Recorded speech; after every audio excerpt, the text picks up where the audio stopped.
Hello, everyone. Welcome to episode 25 of BrewFOs. Today, my guest is Paul Wallis, an international best-selling author, lecturer, and host of the Fifth Kind TV on YouTube, which I watch. It's very great. I've read Paul's books, four of them. And Paul, thank you for coming on the show. Cheers to you, Paul. Oh, Chad, it's a pleasure. Cheers to you. This is my brew. It's early in the morning where I am, so it's a very healthy brew in my case. And I was But I was just reading the Eden Enigma, and in there you have beer o'clock. You talk about beer o'clock with your comrades, and I yeah.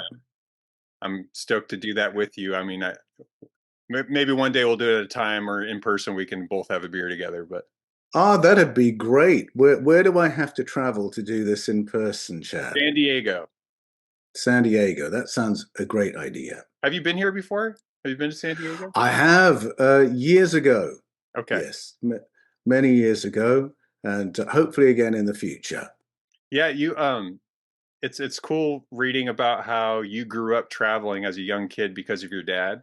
So you've been traveling the world pretty much since you've been a little kid. Can you talk a little bit Oh, about that? wow.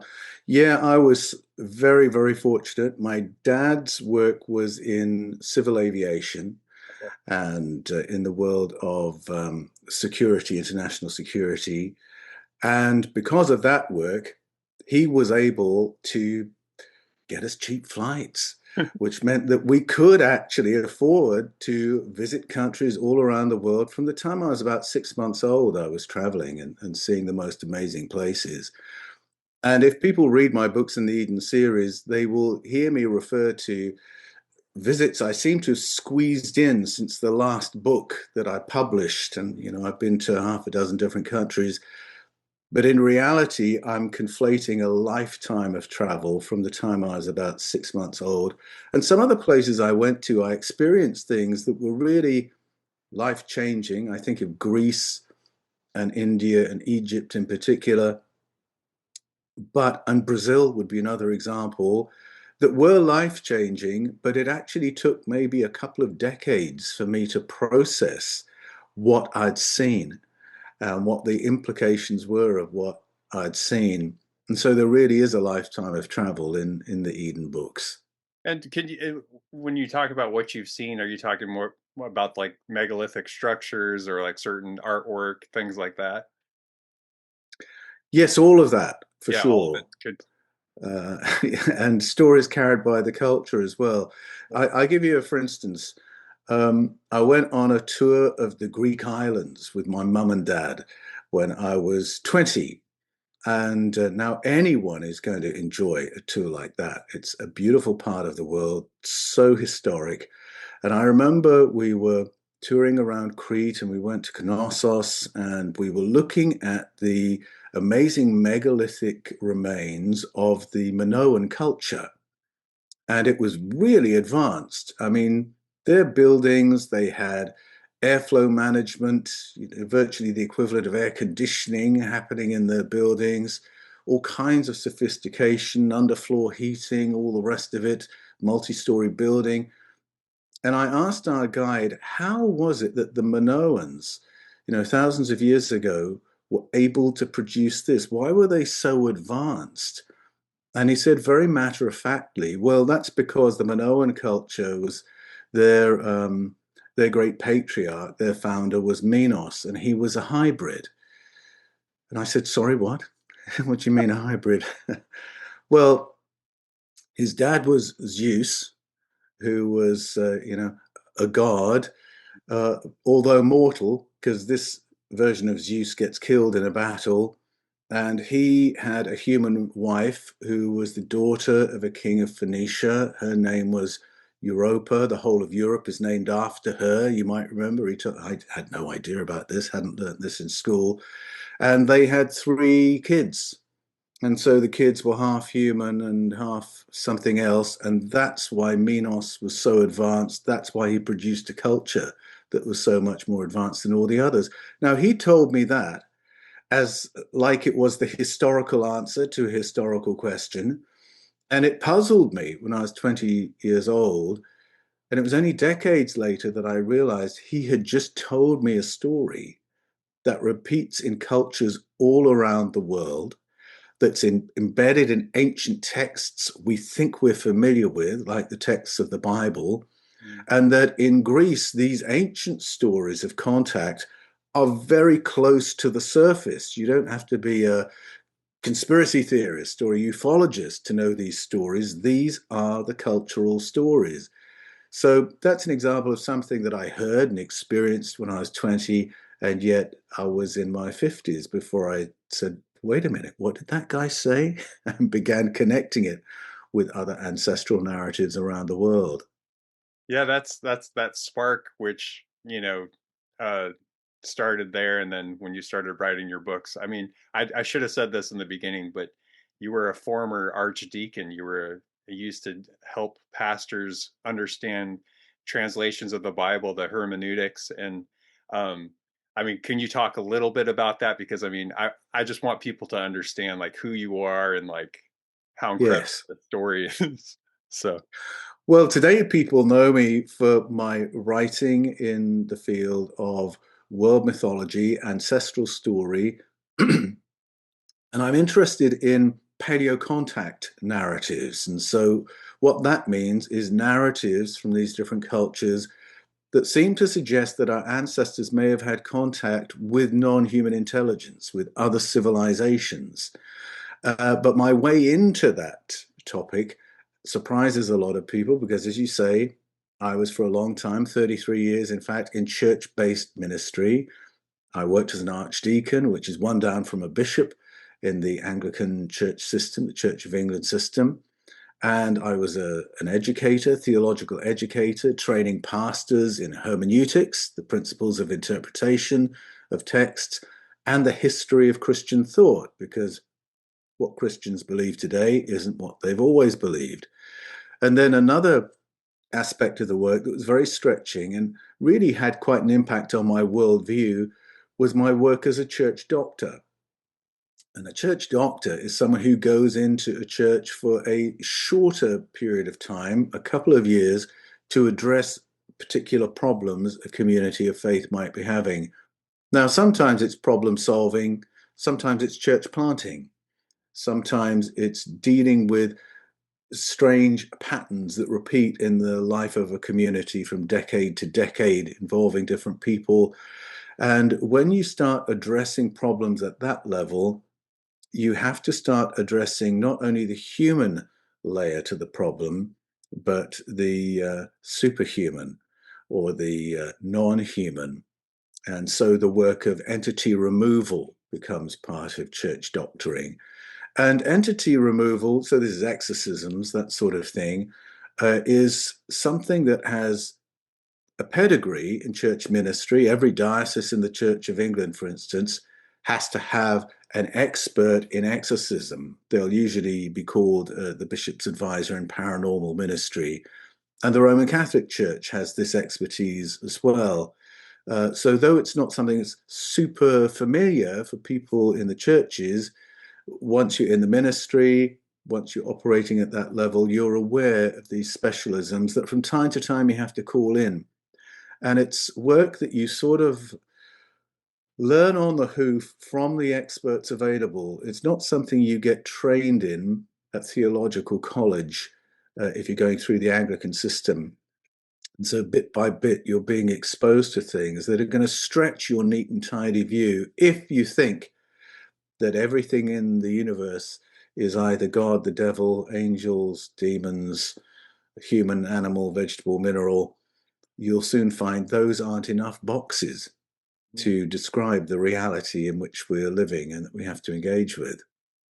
and so it was an injury that first you were like laid up in your studio, and then you started to look at these texts and start to really dive and question like everything you've been taught, kind of, right? That's what happened. Yeah, well, that's right. If you read Escaping from Eden, which is my first book in the whole field of paleocontact, which was published, I think, back in 2020, it is an ultimate frisbee injury Mm. that invalids me out and gives me these weeks of recovery in my shipping crate cabin And I decide in that moment to follow my curiosity with regard to anomalies in the Bible or anomalies in the stories we tell from the Bible that I'd always promised myself I would get back to Mhm. and have a real thorough look at.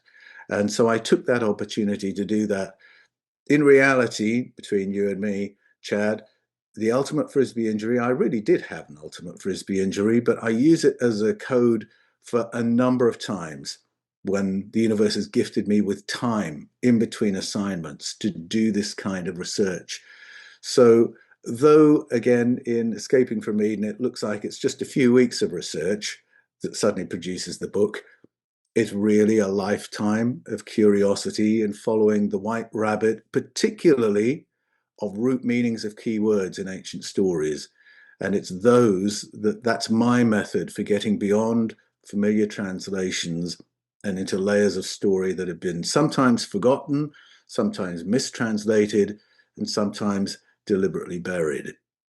Yeah, and I think there's a lot of people that might fall in love with your books like I have, just because we grew up very religious. I came from a Protestant Christian background, and I always had these questions about certain things that just didn't add up. And then when I first heard you speak on the Mysterious Universe podcast, which we were talking about when I first met you, but was you know you were bringing up just the word Elohim and how it you know, I used to think that just meant a one singular God, and it meant the powerful ones, and uh, a Yeah. yeah, plural. And I was like, what? And after reading, you know, your book, I was like, man, I can't read the Bible the same way anymore. And um, I think a lot of people can relate to that, but also I just wanted to talk to you a little bit of when you started to question this stuff and understand it more. And was it like how was that experience for you with other church people and how they looked at you, or like you were so senior in the church, being an archdeacon, um, relationship strained and things like that. How was that for you? Yes. Well, this was the luxury of the ultimate frisbee injury because it meant that I did have a period of time just to follow the data, getting back to the biblical texts, attacking these anomalies as questions of translation. The luxury was I didn't have to resolve all my questions by Sunday so that I could preach a suitably orthodox sermon on Sunday morning. I had weeks, I had months to follow the data, to come to my conclusions. And because I didn't have the responsibility for a community of faith, it gave me that intellectual freedom. It meant that I could tackle this with a bit more rigor, a bit more intellectual integrity, and to be able to sit with conclusions that might be inconvenient. And in fact, the conclusions were so inconvenient that I have not applied for any more church work since these discoveries, because I know that if I was in a congregation and publishing these books and saying these things, it would be very divisive. About half the congregation would listen to me and say, Paul, I've long suspected that what you're saying is true. And about half the congregation would say this is heresy. And I'd probably have about 2 weeks before they'd be inviting me to leave. So it's a great luxury to be able to write from to one side of the community of faith and just have that freedom in addressing these as theological questions, translation questions, and then do the comparative mythology as well, because very often Christians read the Bible in a bubble. And it's only when you read the Bible alongside, say, the source narratives from ancient Mesopotamia or similar narratives we find in Mesoamerica or Africa or Greece or the Norse stories, then you begin to see the patterns. Then you begin to realize these stories belong to a family of stories about human origins that all say strikingly similar things.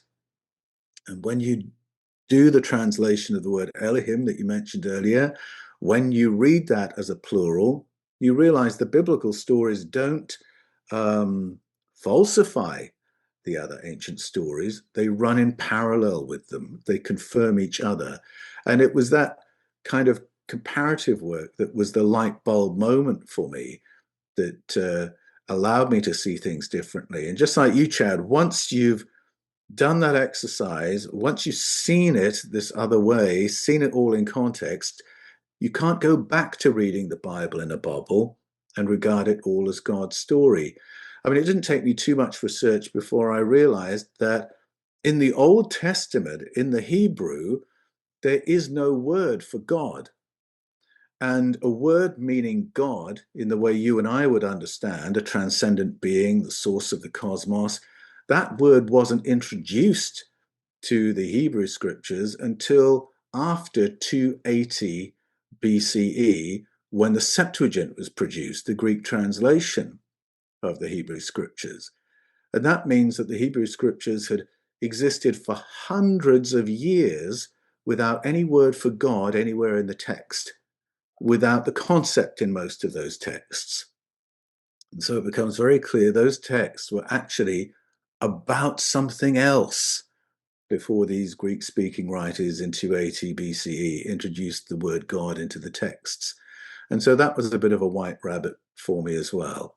Yeah, and I love how you like everyone out there. I tell specifically Christians too that I know to check your workout, but check Paul's books out, everybody. Um, Oh, relationships. I should finish off my answer oh to yeah, your yeah, go ahead. question Yeah, yeah. because by the time my research was coalescing into a form that I realized was going to be a book, I began calculating what impact is this going to have? A, on my career. Are there going to be church positions after I publish this book? And B, on our friendships, because after more than 30 years in church ministry, a huge proportion of our friendships as a family were church friendships. How many of those would remain after publishing Escaping from Eden? And the long and short of it is, it took it down to virtually zero. And we just had to prepare ourselves for this major pivot in our social lives in publishing this book. But for me, I felt that this was too important. I couldn't live with myself if I knew all this and didn't attempt to share it in my writing, even if it would come with that social cost, which it did. But in the meantime, of course, I've befriended people all around the world who are on a similar research path or a similar path of discovery. And so it's been that kind of a change in our lives. Yeah, that's it's difficult leaving or not. I mean, it wasn't like you were like, I'm getting up and leaving. It was more like you understand something and you can't go back. And then now that you're understanding a new way of looking at things, it's like you've like Plato's allegory of the cave. You're stepping out of the cave, and Oh, yes. that's Yes, it what your is. book could That is it is just like Plato's cave. That's exactly right. Because you've stepped out, you've seen this other reality, you've got this whole new perception. And then the question, as Plato rightly says, is what do you do with that knowledge? Because if you just go back into the cave and blurt it all out, people can't do business with that. People will just say, oh, Paul's gone crazy then. You have to find a way of communicating it a bit at a time to help people make that journey with you. And that's why instead of writing a magnum opus of 2,000 pages long to prove my current conclusions, instead of doing that, I've written a book series where people can take this journey with me and do the work of rethinking, revisiting, reframing, and finding that there are some quite grounded reasons to take seriously the idea that we have company and always have had. yeah. And I love the way you do it too, man. Uh, I wanted to talk to you a little bit about the invasion of Eden that book really oh, it's right behind you there. That book wow. Um like you really break us out of the matrix in that book. I mean, I all of your books are amazing. I've read four so far. Haven't read all of them, but that one really stuck out to me, especially when you start breaking down how uh, the elites have used the power of a non-human intelligence to kind of control others. Whether it be kings or whatever throughout history up to now. Yes. Draconian governance. Uh, that that book really blew me away because the way you break it down and same as it ever was. You say that a few times in there, and it's true, man. It's same as it ever was. And yeah. Well, it's funny when you write a book and publish it, the book sort of takes on a life of its own. And sometimes when I revisit my books, I can sit down and think, "Oh my goodness, this is amazing." Not because I'm flattering myself, I'm just rediscovering what was in the book. And in the case of the invasion of Eden, when I've dipped into that recently, I'm thinking, "Oh my goodness." This is so relevant to 2026, and it was published in 2024. People won't believe that, but it was published in 2024. And it is the book in the series that seeks to connect the dots between the present day and the ancestral stories. All my books are rooted in ancestral story, but I wanted to show in the Invasion of Eden that you can't understand what seems to be chaotic or accidental, but always seems moving in the same direction in terms of empowering elites, disempowering the 99%. Um, you can't understand why that happens or how it happens unless you listen to what our ancestors said about what happened to them in the past, because they've given us a lens through which to perceive things happening in the present. They've given us tools to interpret what's happening, to understand what's happening, and begin to find ways of, well, how do I thrive in a world that's politically dysfunctional or economically dysfunctional? How does my family survive and thrive in a world that seems so unequal? And until you realize there is a non-human layer to the answers to those questions, you are going to be boxing blind. hmm yeah, and to make there's so much I could talk to you about, man. But that was the first time I heard about Robert Kirk was from you, um, and his way of fighting back against that, I think I think you were saying was just basically the opposites or the if there's if there's violence, like seek peace and love and stuff like that's a way of breaking out of you know I mean it's a good message, but that was the first time I heard about him, and I thought it was cool. You know. Oh, Robert Kirk is interesting. The Seeking Opposites was John Cassian Oh, okay, who pioneered that okay. way way back. I mixed And them up yes, then. Sorry. it's very good wisdom. John Cassian's wisdom. Move in the opposite spirit is a way people Okay. sometimes interpret that.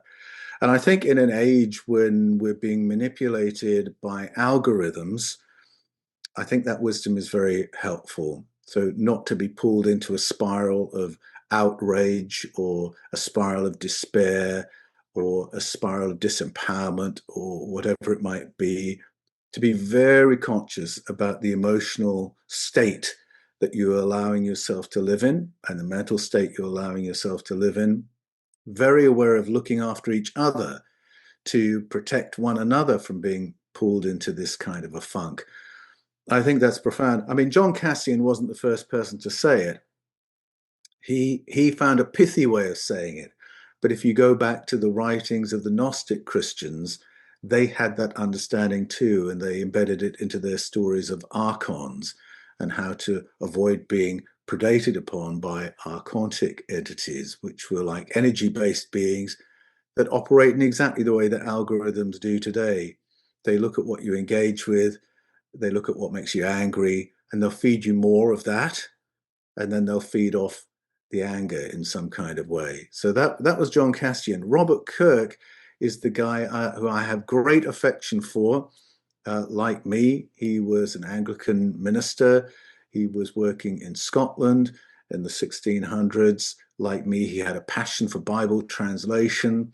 He also went to the root meanings and produced translations that didn't sound quite as religious as the ones people were familiar with, but people respected his work.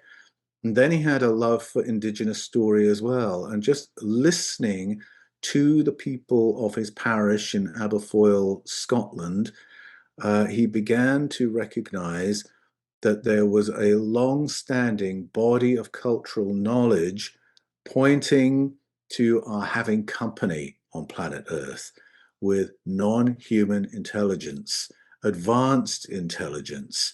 And he researched it and he wrote about it. It ultimately became the book, The Secret Commonwealth. And that's what made him famous.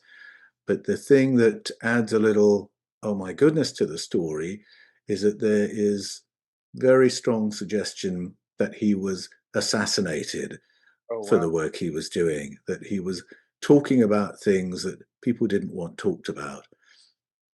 And there's a little bit of scholarly debate as to whether it really was his work in mythology that got him polished off, or if it was his political position that got him polished off, or if he just had a heart attack.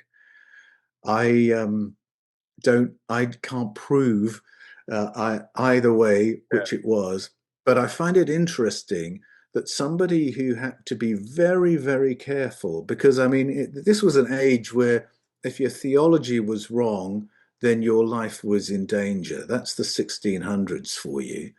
And yet, with all these eggshells to walk around, he was willing to publish on what would seem quite a controversial topic, suggesting that we've got company. Yeah. And thank you for that correction. I get names mixed up sometimes. But that's uh, that makes me think of Robert Kirk and the assassination of the scientists right now that have been being murdered. I think we're up to like 12 or 13. And Well, yeah, we may be. We may be.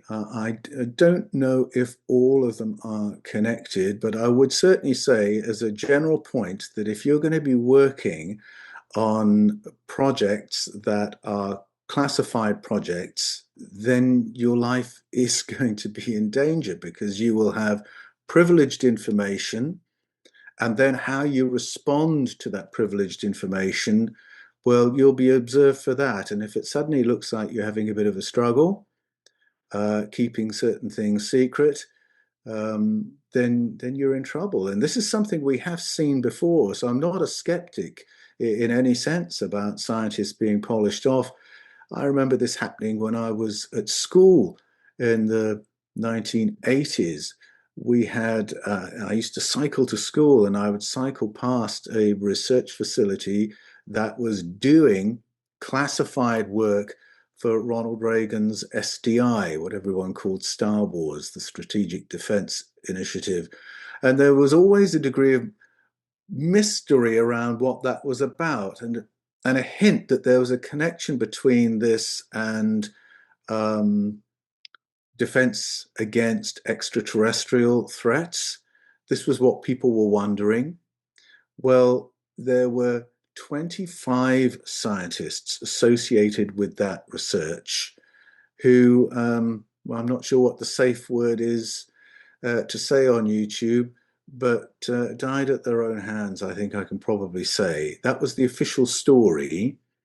And it became so incredible, so unbelievable that the union leader, I think it was Clive Jenkins, uh, met the press, held a press conference, and he said there must be a public inquiry about this because this number of deaths of people associated all in the same work is statistically impossible. And of course, that went nowhere. There was Ultimately, there was an inquiry that said there's nothing to see here. But after a lot of resistance from Margaret Thatcher and her government saying there was no need for an inquiry, which only tells you, yes, there's something to see here. So what we're seeing today has happened before, and it is in association with information to do with present contact and probably the legacy program to an extent, the reverse engineering program, which is about us trying to replicate materials that have a certain function around creating a space-time bubble. That's what we're trying to do. We're trying to create this little anomaly in space-time that means you can ultimately generate a stable wormhole. And once you can make one of those, then you've got interstellar travel. So that's what we're working on. That is not a secret. That has been stated publicly. We have heard from scientists openly who are working on that research. So people like the French information scientist Jacques Vallée, the American astrophysicist Eric W. Davis, the Stanford microbiologist Gary Nolan. That's what they've been working on.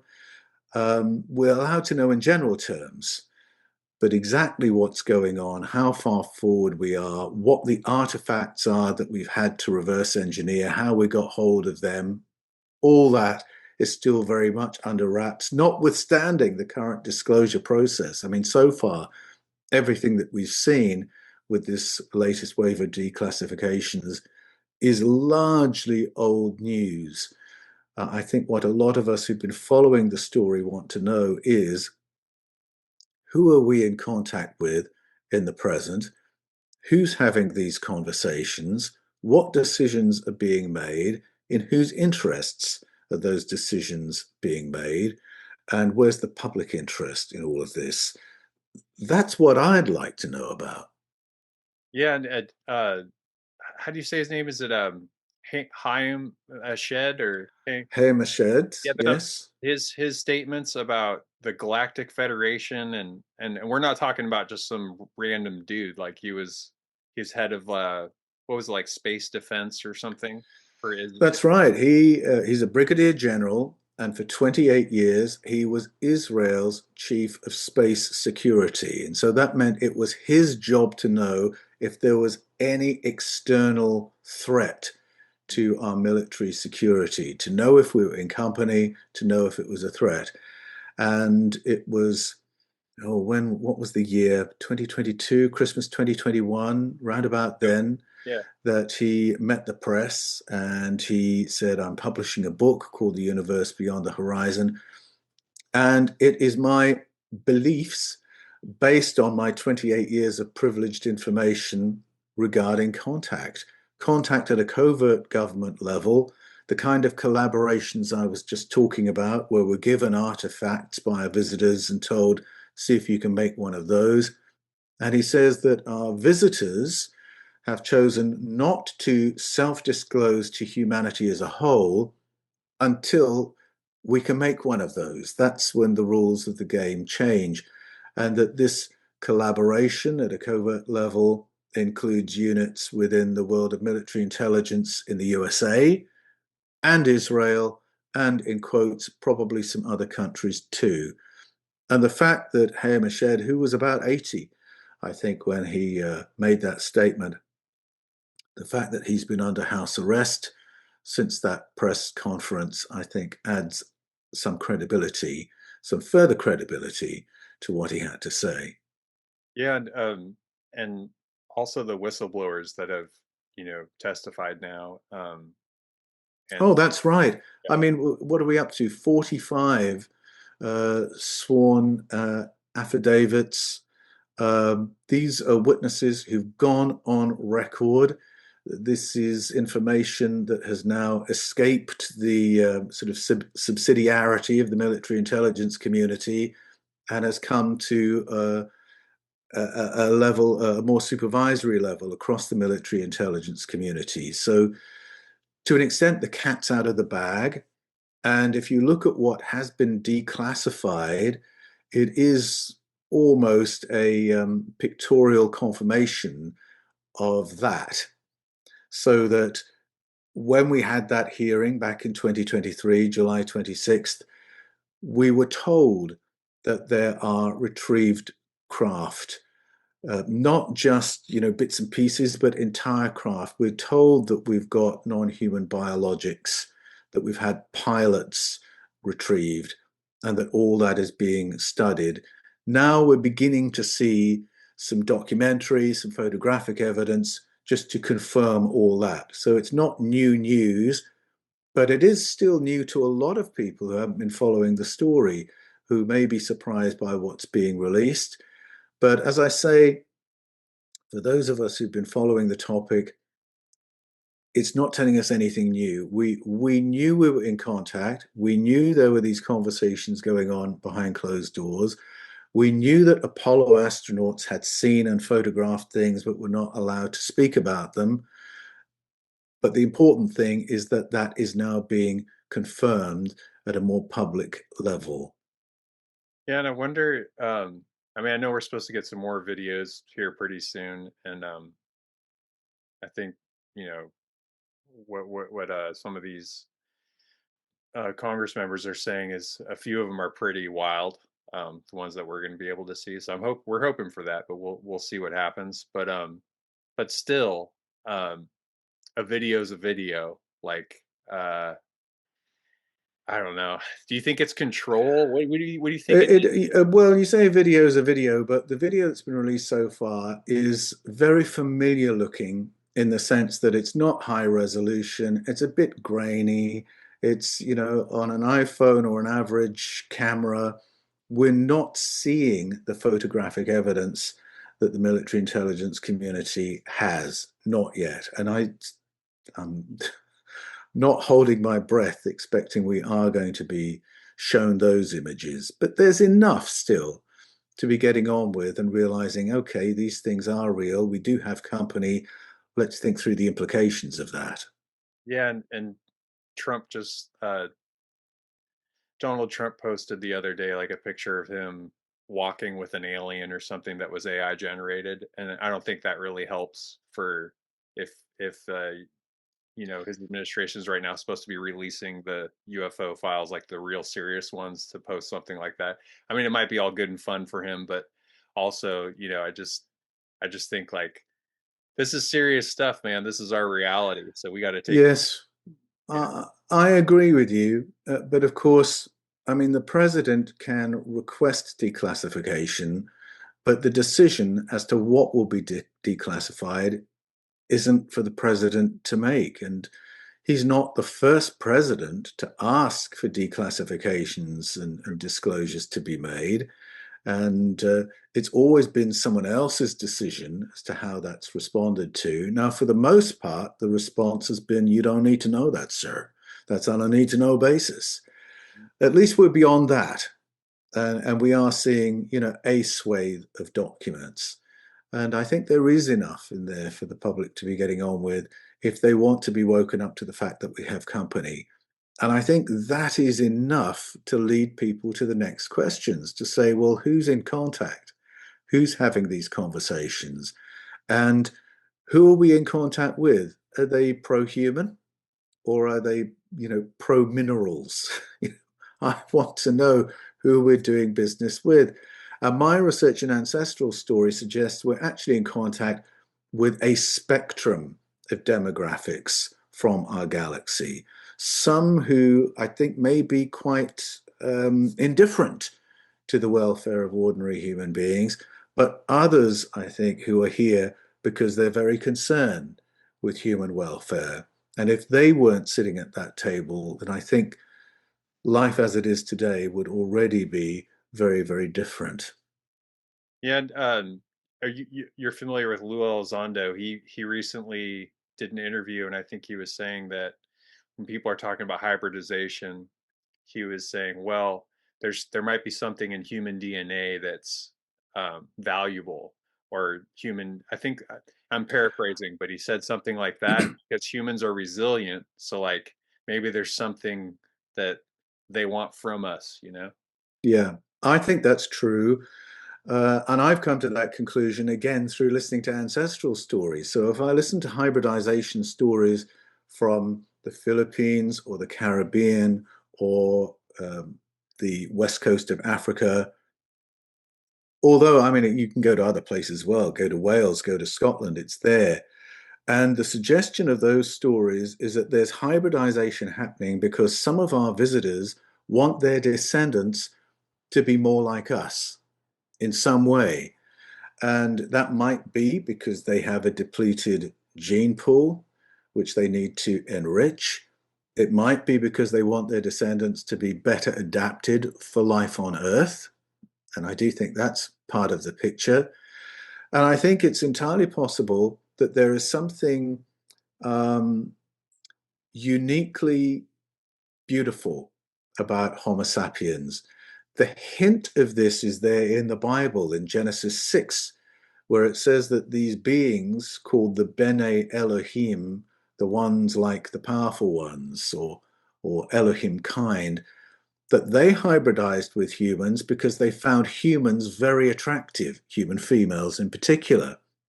And, you know, we read that in Genesis and we think, well, yes, Earth girls are hot, but it's not just at the skin level. It goes deeper than that. I think that we have an animal strength, a mammal emotionality that fused with higher intelligence gives human beings a compassion for imagination, creativity, love, compassion, beauty that is different, the ability to enjoy things that is different to some of our neighbors. I think we have a more colorful experience of life, of consciousness than some of our visitors. And I think they want some of that in their gene pool. This is what I've pieced together from ancestral stories. So when I hear Lou Elizondo say what you just reported, yes, I would be in agreement with that. Yeah, are you familiar with the movie Interstellar? I am. I love that Yeah, movie. so do you know that that one scene where they leave the spaceship and they go to the water world, and then when they come back it's been like 20 years for the guy that was stayed on this ship, but they've been only been gone for 3 hours. I wonder if it's Yes. something like that too, where you're like you can come, uh do some stuff with us, take off for a few hours, and then come back and then see how like hybridization is like how it's How's developed. it, how's it played out? Yeah. Yes, that's right. Well, yes, you would find a hint of that, for instance, in the story of the Efik people from Nigeria, who talk about visitors called a Bassi and a Tai. That's they're sort of personalized as two individuals, but I suspect it was a demographic originally. But the story talks about these two who do the work of, well, what was it? Genetic modification to get Homo sapiens just how they wanted us. And then they leave us, they go on holiday, they come back, and we've turned into a civilization, and they're horrified and they think this has got out of control. That suggests either very, very, very long lived beings or an experience like the one you're describing. Could be either. Is that kind of like what happened with the Tower of Babel, where it's like oh, they're building a tower They're that's too really, advanced. and then we gotta stop this, they're Yes, that's right. Well, I mean, people who know the Tower of Babel from the Bible will, if they're reading it closely, be mystified by that story because what exactly has this society done wrong? Make a name for themselves? Well, doesn't every culture do that? Not every culture gets punished in the way they are. Have they built a building that's too tall? Have they breached building codes? The punishment seems extraordinary because it's the destruction of that civilization. Something is done to them so that they lose the power of speech. It's not the story of the multiplication of languages the way it often gets preached. You would think, listening to some sermons on Genesis 11, that everyone spoke the same language, and then all of a sudden we were speaking, Spanish, Hindi, and English, and all the languages of the world suddenly appear. No, they couldn't understand each other anymore. They couldn't communicate any longer. Something like a collective stroke has been visited upon the culture that produced this structure. What was the structure?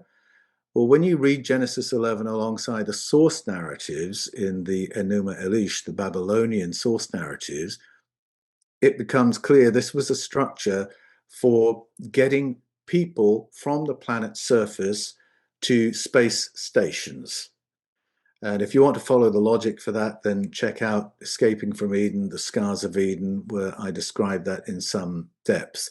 So this is a story about a previous civilization on Earth that had interplanetary, interstellar technology that was bombed into a pre-Stone Age condition.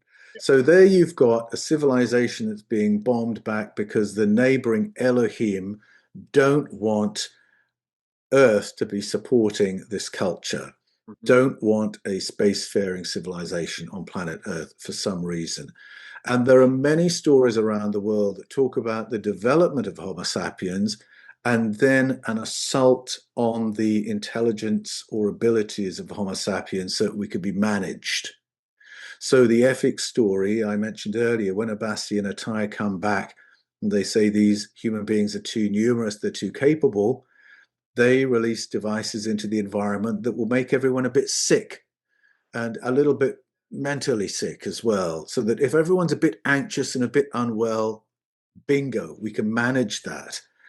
Similar to the Mayan story told by the Guatemala Maya in their Popol Vuh, the People's Book, their story is of non-human beings, who they call the Feathered Serpents, engineering our ancestors from among the fauna of the planet, long period of experimentation that results in apes and us.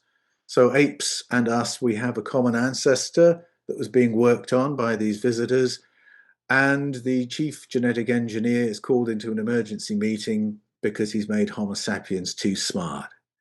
We can't manage these people. They're too intelligent, they're too capable. Dumb them down. And so rather than tweak their DNA, what Cucumatz, aka Quetzalcoatl Kukulkan, does is produce a vapor that, when sprayed over human populations, brain damages human beings to the point where they are limited to their five physical senses. They can only see what's right in front of them. And for anything else, they're going to rely on an authority to tell them what's what.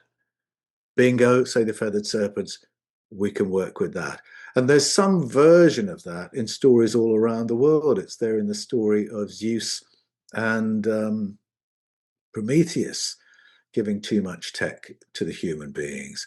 It's there in Genesis 3, where when the human beings become fertile, we've got to introduce disease, we've got to introduce mortality, difficulty producing babies, we've got to limit their numbers.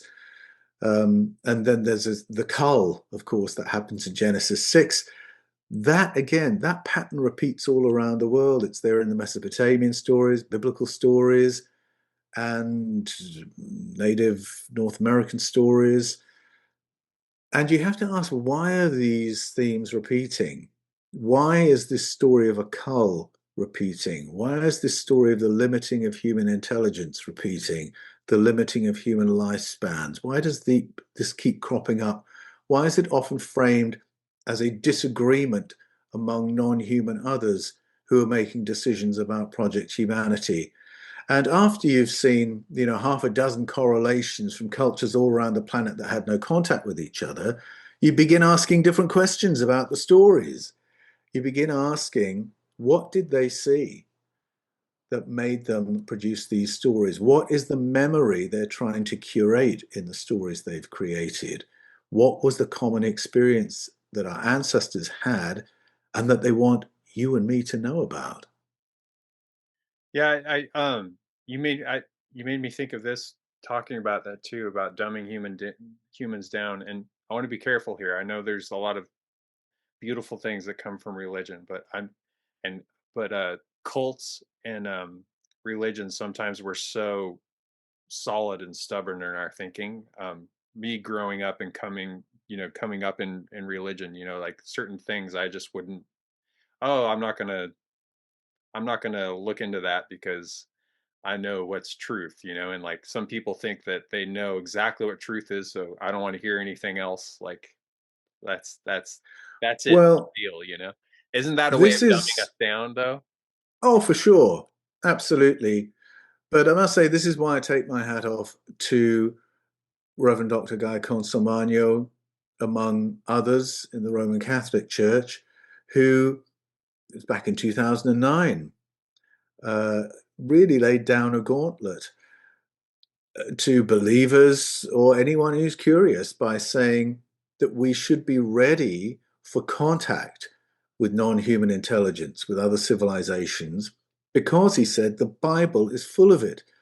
There's extraterrestrial intelligent life in the Bible, he said, in the Old Testament and the New Testament. And when he said that, that was part of a whole matrix of decisions being made and people representing the Curia, Reverend Dr. Guy included, Monsignor Corrado Balducci, the Vatican senior advisor in paranormal ministry, Father Jose Gabriel Funes, the director of the Vatican Observatory. They were all saying very similar things, basically challenging people to go and look at the Bible again and realize there's something else going on there that we've all missed, giving believers permission to explore this topic, to be ready for contact, and really shouting out to the world, anyone who's curious, we believe that there is extraterrestrial life, is what they were saying. And if you want to prepare yourself for it, then check out what the Bible really has to say about it. This was actually a huge volte-face for the Roman Catholic Church, because it was only 400 years ago they were burning people to death for just suggesting that kind of thing. But the other churches, the Orthodox, Protestant, evangelical, charismatic, they've not caught up with this. They have not had similar conversations at a public level like that. They are not preparing believers for what's happening right now. And it's a total dereliction of duty to their flock who are living in 2026, thank you very much, with all this disclosure process that's happening. And every flock will have experiencers in it, people who've experienced close encounters, who've had contact and communication experiences. And surely it's the job of a pastor to help people process bizarre, confusing, potentially disturbing things instead of gaslighting them. And that's what's happening at the moment. And part of my drive in writing the Eden series is to call people into the conversation who might not have taken it seriously before. And that includes people within communities of faith. Yeah, because I mean, I've, I don't know, I already said this, but Christians out there watching, read Paul's books. Um, but Good advice. in the Eden Enigma, you talk about cataclysms, and um, man, it's that's such a that's a great book too, man. And you actually go to these places and you see for your own eyes, like when you talk about the basalt rocks on Kef Khaleesi, like just being obliterated by something, and you go into a lot more things. But I know there's Graham Hancock that kind of talks a lot about the Younger Dryas and different cataclysms that we've had. But I this is my question going into that. I have Freemason and Templar friends. I actually had one of the Grand Master of the Templars right now on this show, and that's what something he was talking about was that we might have become more advanced, and then a cataclysm happened. There's some survivors, and now maybe some of this technology that we're finding might be advanced technology from the past, where we got to a certain point. Maybe we had help, from others, but I'm just I'm wondering, have you looked into Freemasonry or the temp the Templars that are around right now, and what they've been saying and talking about? Have you looked into any of that? No, I haven't. Okay. I can say in general terms that secret societies often exist because they are curating secret knowledge. They are curating perhaps documents that have not been released into the public domain because they've been protected from earlier periods. I mean, think about the book burnings that followed the sort of militarization of Christian orthodoxy in 381 by Emperor Theodosius. This is why we had texts buried in the desert at the Nag Hammadi for their protection. Things like that have happened all through the ages. I mean, when the Spanish went into Guatemala, for instance, and started burning all the libraries that contained Mayan literature, Oh, the same thing. You know, literature had to be rescued from that, had to be buried. The Popol Vuh was buried for 200 years before it got retranslated into Spanish.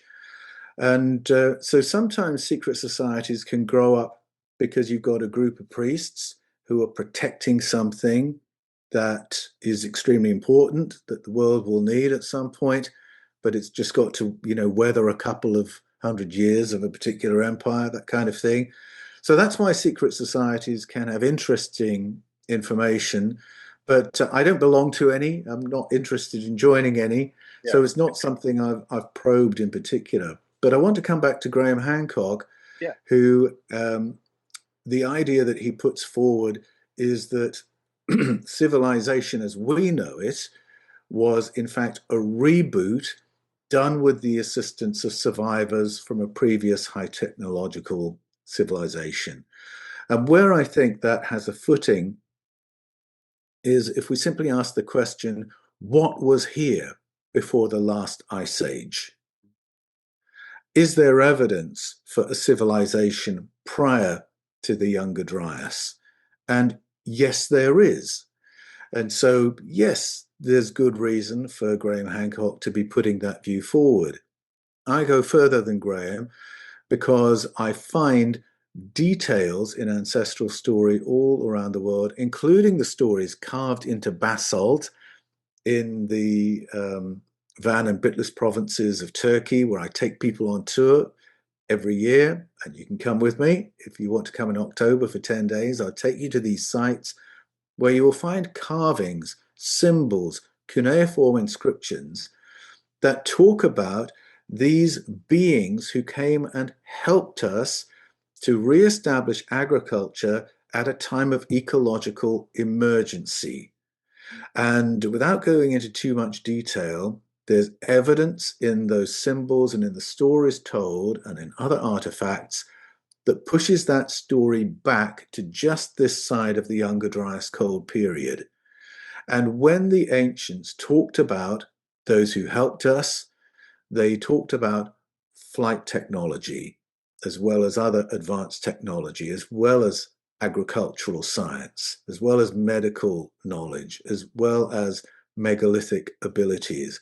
And there's symbology that suggests not only flight technology, but interstellar technology.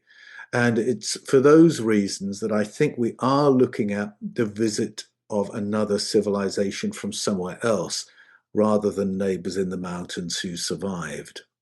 Also, in the story of their departure, the Yeah. fact that having sat with our ancestors for a period and taught these particular skills, they depart seemingly to another dimension.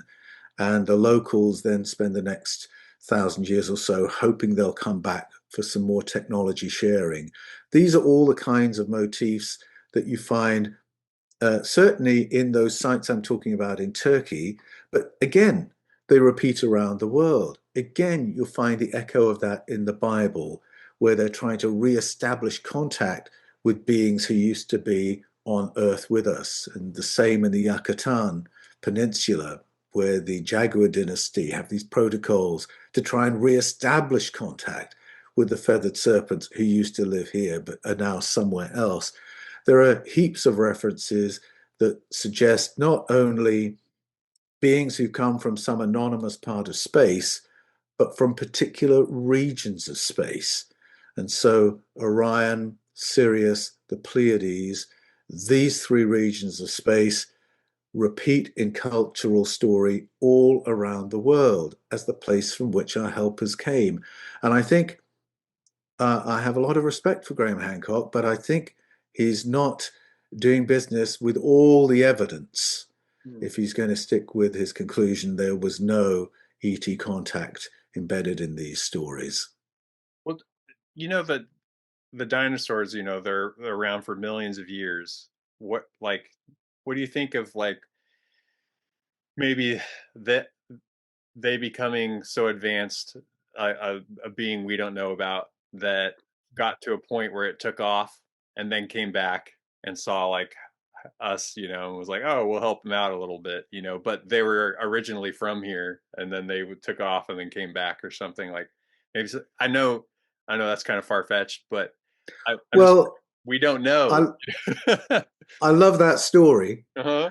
I love that story. And I used to live in Canberra, the capital of Australia, and there's a dinosaur museum there, Oh, wow. and where they've got all sorts of lovely dinosaur artifacts. And I'm not sure if they still have it, but they used to have a display showing something that looks like a human being. And they said if dinosaurs had been around for longer, maybe they'd have ended up looking like this.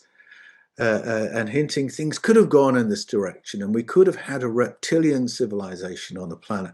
I thought it was so interesting they had that in the museum. I love the idea. I haven't found any evidence for it in terms of sort of in the fossil record of evolution of dinosaur society to that point. But just an interesting little crossover point is this. Years ago, well, let's say 200 years ago, a little bit longer, if you had read the Mayan stories about feathered serpents, or if you had read the Hebrew stories about feathered reptilians, because they're in the Bible as well, you would have immediately said, well, this must be fiction, Mhm. because there is no such thing as a reptile with feathers. So we know this is fiction, and it would immediately be in the fiction basket. We cannot have encountered any being like that. We know it already. Then in 1861, what did we discover? Archaeopteryx, a feathered reptilian. And then in 1996, there was a similar find. And now in 2026, we realize that everything from a T-Rex to a velociraptor may have had full feather systems adorning their whole body. So this is how wrong we can be. We might say there's no such thing as a feathered reptilian and be 100% confident. Now we realize no, feathered reptilians were the dominant species on the planet for 168 million years. They were the alpha species here. Yeah. That's how wrong we can be. So I think it's good not to be too confident of our assumptions sometimes. Mhm. No, I agreed. What do you think about? And Oh, go ahead. Go ahead. and Yeah, just to return to your scenario, yeah, yeah. Yeah. if I think about the work of Sir Francis Crick, who's one of the two co-discoverers of the double helix of DNA, he argued that the order and complexity of genetic coding is such that it cannot have developed on planet Earth. This was his belief. It must have developed in space and then landed on Earth. And so his idea is that the genetic coding for biological, conscious, potentially intelligent life is endemic to the cosmos, is as endemic as other properties of light or gravity. And that whenever this genetic coding lands in an hospitable environment, it will generate forms of life similar to the ones that we're familiar with on planet Earth, and some different forms as well, presumably resulting from all the junk DNA, all the non-active DNA in us. And what that picture represents, it's called the theory of panspermia. Scientists take it very seriously. Space agencies have spent billions of dollars testing this theory. That's how seriously they take it. If he was right, then it means that all life in the cosmos ultimately is related.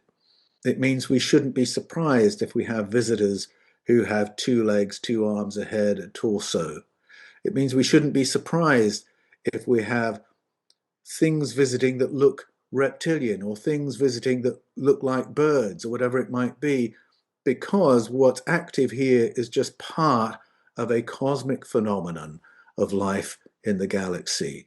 And I think once you accept the idea of populated cosmos, and if you put this idea into the mix, now you've got a framework, now you've got a grid to approach these ancient stories that a couple of hundred years ago we didn't have. I believe we have more reason to take the ancient stories seriously today than we have had for a very long time. Yeah, and David Grush, I think, just said last week he came in for a little bit on an interview with Jeremy Corbell, and David whistleblower David Grush, everybody. I'll throw him up on here, but he uh, he said that the universe is teeming with life, and he referenced Star Trek too, which was cool because I'm a huge Trek fan. But like, man, that'd just be so cool if we could have a future like Star Trek more sooner than later, where maybe we could, if Hamashed's right and there's like a galactic federation, like maybe some of us can join and like tell the people. I want to know, Um, Definitely. yeah, I think for the time being, we are the observed rather than participants in that galactic federation that Hermeneutics spoke about. But well, one of the central themes in the Star Trek canon that I rather like is the idea that first contact was achieved after the warp signature of Zephyr Cochrane's prototype in Montana, spacecraft. Vulcan, Vulcan's game. That's right. And so the Vulcans flying by think, wait, what's going on planet Earth? And I think that's kind of a fictionalized version of what happened after the Second World War. And it's not that we'd never had contact before, far from it. But I think once we were detonating nukes, we suddenly had a lot of visitors concerned at what was happening to the fabric of space time, concerned for what was happening on planet Earth. And one of the white rabbits, very well worth following, is the concern of some of our visitors that we don't nuke ourselves out of existence or nuke the planet. And if you just follow that white rabbit, you'll come away with, I think, a little more confidence that we do have friends in high places who want better things for the human race, who are part of this federation making decisions about Project Earth and Project Humanity that are pro-human. And we desperately need that because, our elite human layers of government are really letting us down in all kinds of ways at the moment. And I just hope that our friends in high places are still able to mitigate the geopolitical journey of planet Earth, as I think they are. But I think one of the controversies and one of the things that's very unpredictable about the disclosure process is what happens when people work out that our elected governments are not at the top of the political food chain. And I think when people work out that our visible elected governments are down here and we've got other layers of decision making all the way up here, I think that becomes very worrying, very disturbing. But I don't think we can really mature as a species until we reach that point and start doing business with that information. Yeah, and like you said earlier before about presidents didn't have the need to know kind of thing, and I've heard some whistleblowers say that presidents were looked at from basically the military-industrial complex of the people above that were they looked at presidents as temporary employees because they're only there Oh, for for the sure. 8 years. Yeah.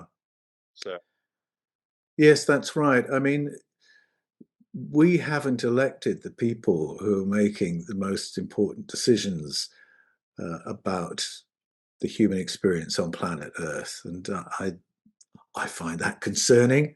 yeah, And I think it would be interesting if our journalists would actually follow the informational thread to the military industrial complex. And when we use those words, I think we could be clearer than that because it sounds vague.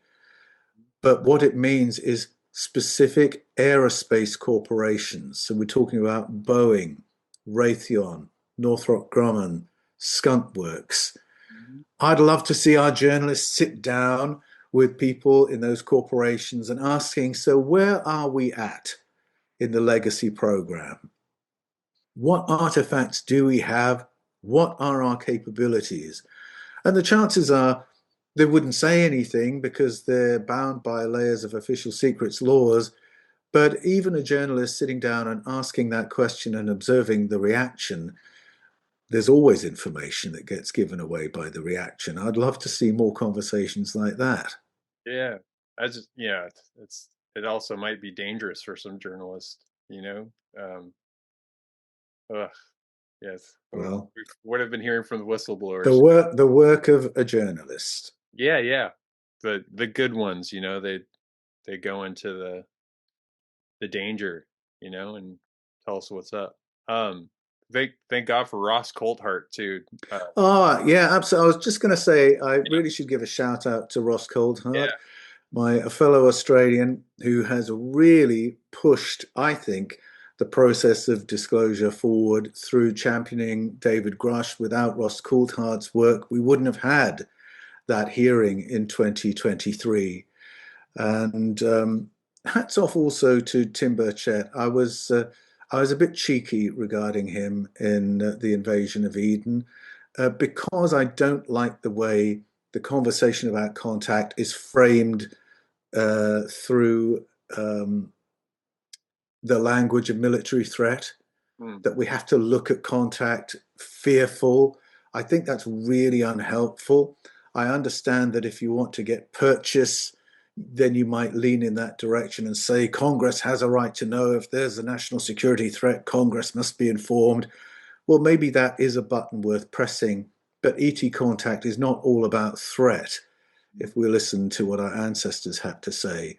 But I do want to applaud Tim Burchett for his courage because he has now been read in to certain classified information. He has been told secrets you and I don't know in the context of a skiff, mm, and he hasn't gone silent. He now has to keep certain secrets, which he must find exasperating, but he is still doing everything he knows how to push the conversation forward, to keep it on the boil. And so I do applaud him for that. I think we need more people like Tim Burchett who will keep this conversation rolling, and more people like Ross Coulthart. mm. And Tim Burchett, along with Representative Eric Burleson and Anna Paulina Luna, Jared Moskowitz. These Yes. people, they started interested, and now after they've been in the skiffs and stuff, it's almost like their faces look like when they talk about it, like you know they've seen some stuff, and they haven't Yeah. given it up. Like you, They've sobered up. yeah, they've They've sobered sobered up, up. and they haven't given up on it. So they've seen And they some haven't crazy. exactly. So there's the courage that we need. We need more of that. Yeah, yeah, we'll see what comes in the next, because we're supposed to get some stuff in the next coming weeks, but we'll see what happens with that. Um, I was going to also ask you about you recently did a video with Praveen about the Nagas and some reptilian stuff, uh Yes.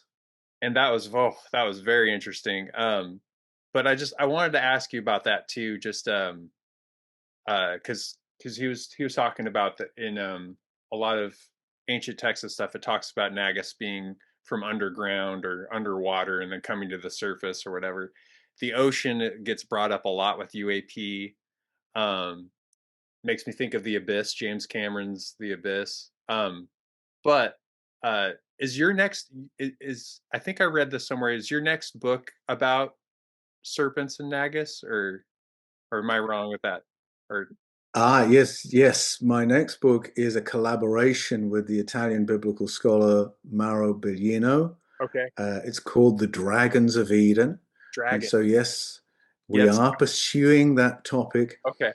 Praveen Mohan and I are going to Thailand together in November. We're leading a tour there from the 15th to 22nd of November, and you're very welcome to join us. And we're going to be looking at the hard copy of stories about the Nagas in the carvings of the temples of Thailand. And what's interesting about them, first of all, they are dragons. And so this theme of feathered reptilian is another iteration of it.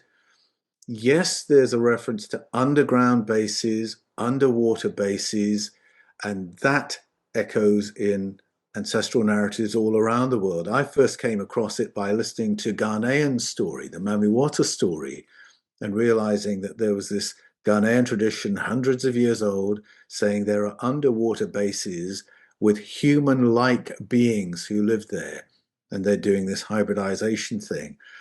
So the Nagas fits into that pattern as well. What's interesting about the Nagas compared with all the others is they have this story of shape-shifting.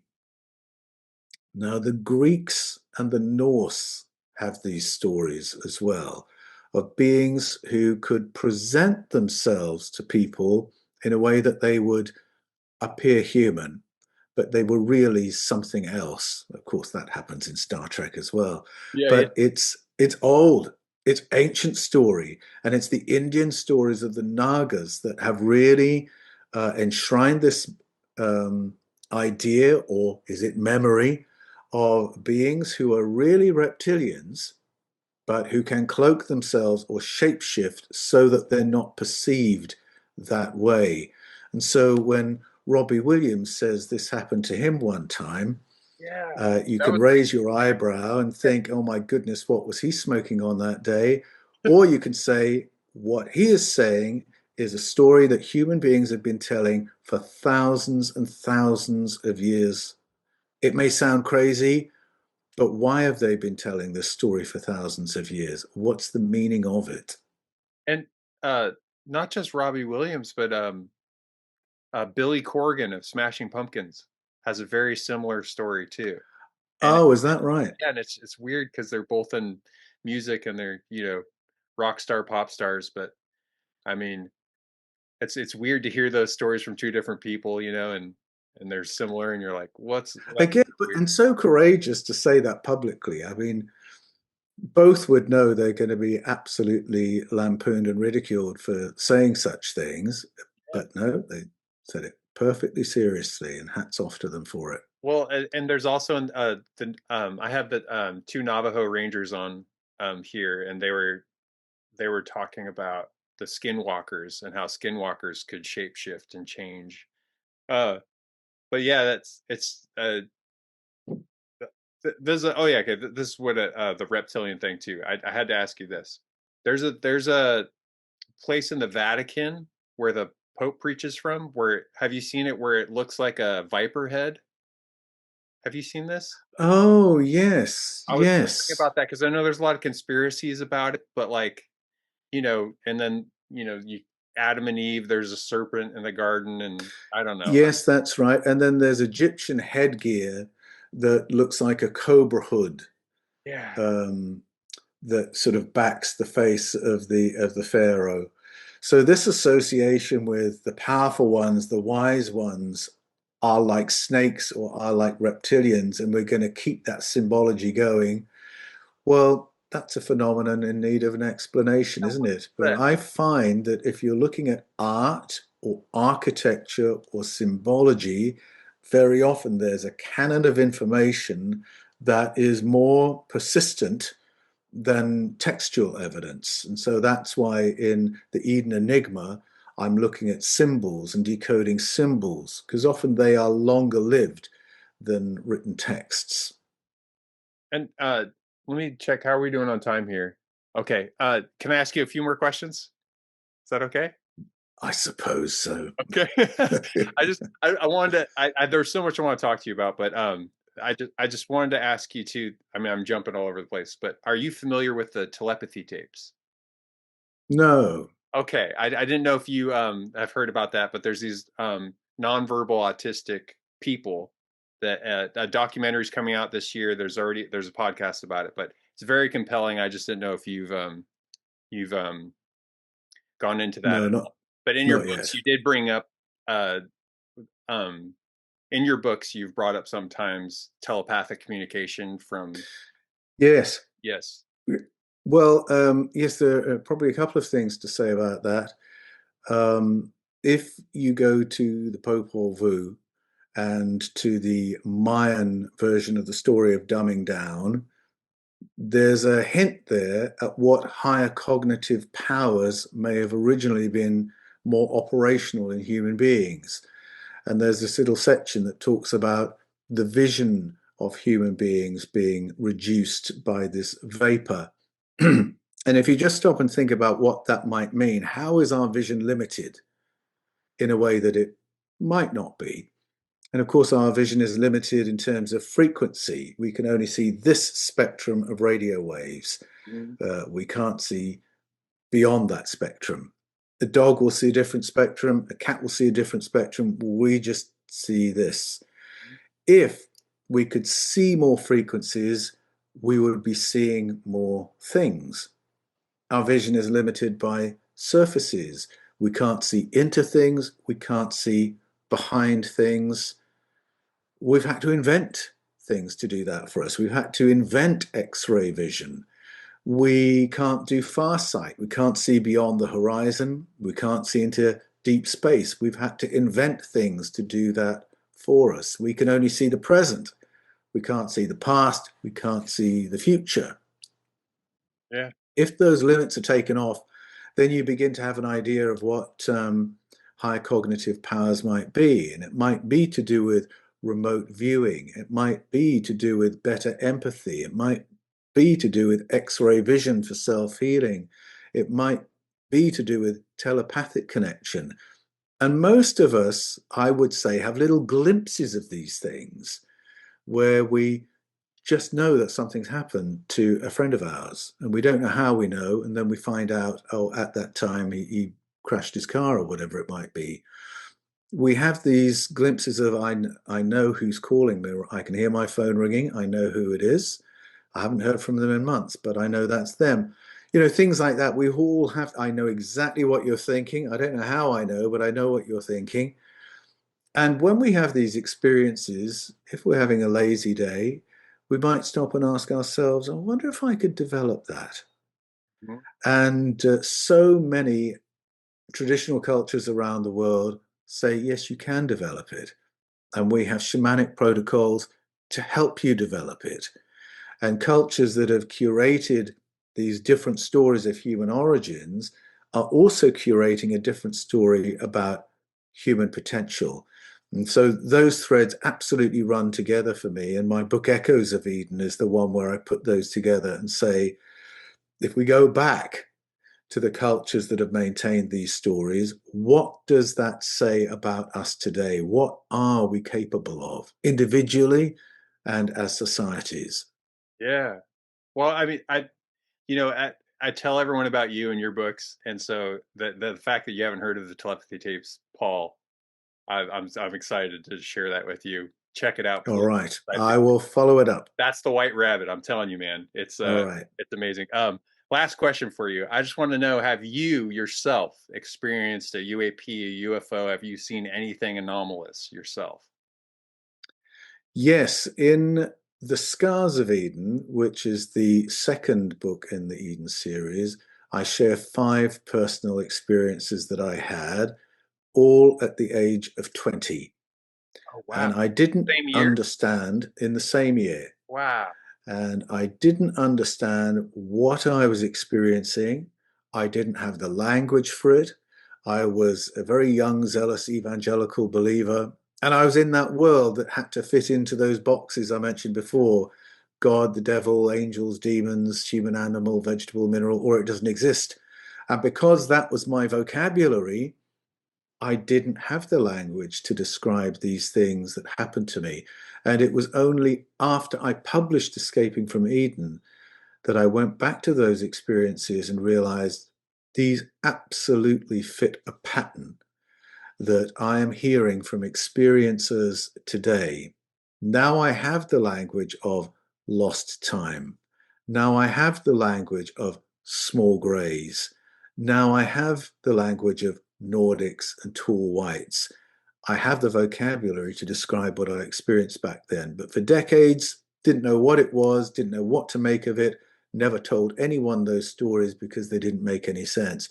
But I included them in the Scars of Eden to encourage people to share their own stories because I don't think there would be a friendship circle or a family circle anywhere that wouldn't have a story in it of something anomalous, something leading to the conclusion that we've got more company than we generally talk about.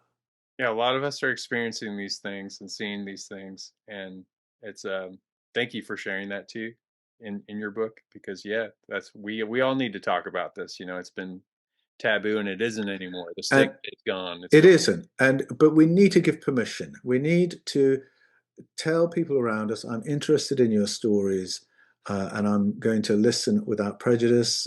I'm not listening to ridicule. I really want to know if you've ever experienced something you couldn't explain. And the taboo around the close encounter phenomenon or sightings is such that there was a guy who we know each other from the world of ministry. We've known each other a long time. And he was visiting his dad, and his dad knows me a bit, and he asked him, "What's Paul up to these days?" And so my friend said, "Oh, he's publishing these very interesting books about ET contact in the deep past," and gave a little summary of the Eden series. And his dad listened silently and then got up and went into the other room and came back with a shoebox. And he opened the shoebox and he said to his son, "These are the drawings your grandfather made of the craft which visited his farm in Oh, the 1960s." yeah, And my friend had never heard anything about this. It was a total taboo, was not discussed. And it was only decades later. I mean, my friend was middle aged, and this was the first time he was hearing it. But as soon as the permission was given, yeah, I'm open to this, I'm interested in this, all of a sudden he finds out there's a story in his own family about it. And I think many families carry secrets like that. wow, that's a really cool story. Well, Paul, I could let you go. Thank you for coming on today. And um, you know, I tell people about In Plain Sight from Ross Coulthart, and I tell people about Jacques Vallée, but I tell like you're required reading, I think, in this field. And thank you for what you've done for all of us because your books are amazing. You're a great writer, but I just you feel like you're there with you when you're whether Oh, great. I love hearing that. That's exactly how I want it to feel. Can I tell people where to find me? yes, and by the way, everyone, check out the episode notes. In the episode notes, I'm going to have everything Paul listed. So, but yes, Great. go for it too. So for my books, so that's Escaping from Eden, The Scars of Eden, Echoes of Eden, The Eden Conspiracy, The Invasion of Eden, The Eden Enigma, and soon to come in July, The Dragons of Eden. You can find them all at Amazon. And if you go to my website, paulanthonywallis.com, that will keep you up to date with everything I'm doing. If you want to come on tour with me, Yeah, go to ancientknowledgetours.com. You can come to Turkey with me to those sites I mentioned. If you want to join me and Praveen Mohan in Thailand, go to Third Eye Tours. You'll find that on my website as well. And you'll find me on YouTube, on the Paul Wallis channel, and The Fifth Kind. thank you Oh, and for Ancient Knowledge Academy. I almost forgot. If you want to do deep dives into the topics we talked about today, I have an online learning community, ancientknowledgeacademy.com. We have modules, courses, live classes, and face-to-face conversations so that we can really drill deep into this kind of territory. great. That's awesome. Well, thanks, man. Thank you again for doing this. And you're a friend of the show. If your book comes out, you want to come on, man. Love to have you again. When the new revelations come out, there's going to be a lot coming. Oh, for sure. But thanks for doing this, Paul. Great. Thanks, Chad. I've really enjoyed it. And thanks for having me on your show. And maybe we'll get a beer one day in a person. And Ah, yes. Meanwhile, cheers. cheers again to you. Have a great rest of your day, man. You too. Bye.